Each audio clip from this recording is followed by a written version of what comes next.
मालवणमधील आधीचा शिवरायांचा पुतळा का कोसळला, त्याचे खरे गुन्हेगार अद्यापही बाहेर का? पुतळ्यातील कोट्यवधींचा घोटाळ्यातील पैसे निवडणुकीमध्ये वापरले, संजय राऊतांचा आरोप.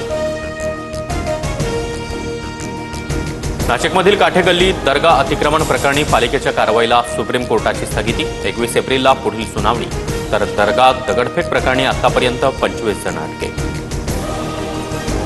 पुण्यातील गर्भवती मृत्यू प्रकरणी डॉक्टर घैसास यांचा राजीनामा नको तर लायसन्स रद्द करा, भिसे कुटुंबियांची मागणी. मंगेशकर रुग्णालय पंचतारांकित हॉटेलसारखं, मंगेशकर कुटुंबियांची ध्येय धोरणं संचालक राबवत नाही, रवींद्र धंगेकर यांची टीका. महाराष्ट्रातील सर्व जिल्हा काँग्रेस कमिटीसोबत प्रदेश कमिटी देखील बरखास्त करा, प्रदेश काँग्रेस कमिटीचे सचिव खान नायडू यांची हायकमांडकडे मागणी.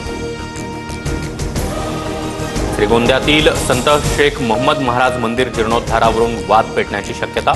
संजीवन समाधीस्थळी मंदिर उभारावं, कमिटीसह ग्रामस्थांची मागणी. तर जीर्णोद्धाराला शेख मोहम्मद महाराजांचे वंशज अमीन शेख यांचा विरोध.